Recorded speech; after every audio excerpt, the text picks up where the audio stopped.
Bonjour Monsieur Veil. En quelques mots, pouvez-vous nous décrire votre enseigne?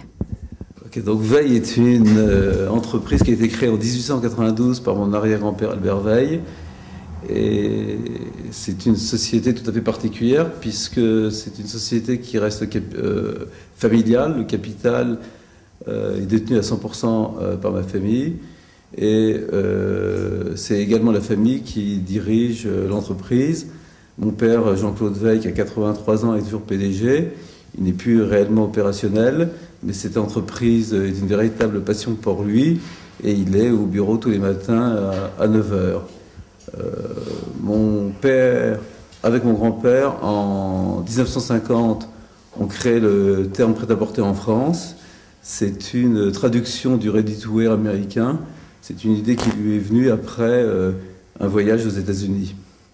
Veil aujourd'hui est une marque très connue en France, qui s'adresse à une femme de 40-50 ans et qui se veut une marque couture à un prix très abordable.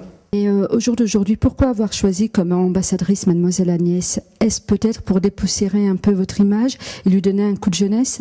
Aujourd'hui, Mademoiselle Agnès a une vraie notoriété, une vraie reconnaissance en tant que faiseuse de mode. D'autre part, son côté rock'n'roll pouvait être intéressant dans la mesure où les photos qu'on faisait restaient des photos très élégantes et très chic. Pour terminer, pouvez-vous nous raconter l'histoire de ce bâtiment Ici, c'est un bâtiment qui a une très forte présence, qui est un vrai monument d'architecture. C'est un bâtiment que j'ai toujours fréquenté. Moi, quand j'étais enfant et que je venais ici, je venais pas chez Veil, je venais à la Manu, qui était l'abréviation de la manufacture, qui est un terme qui paraît aujourd'hui totalement désuet, mais pour moi c'est quelque chose qui sonne très bien. En fait, c'est un bâtiment magnifique qui a été créé en 1922. À l'époque, il y avait 3 étages et ensuite l'immeuble a été remonté. Il y a eu 2 étages de plus, 2 étages supplémentaires qui ont été construits en 1950.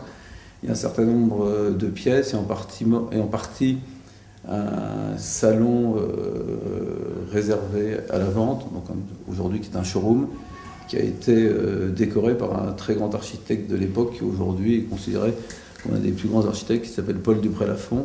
Donc c'est un bâtiment qui a à la fois une belle architecture, qui a une location tout à fait particulière. Vous verrez tout à l'heure au 5e étage, on a une des plus belles vues de Paris sur le Sacré-Cœur.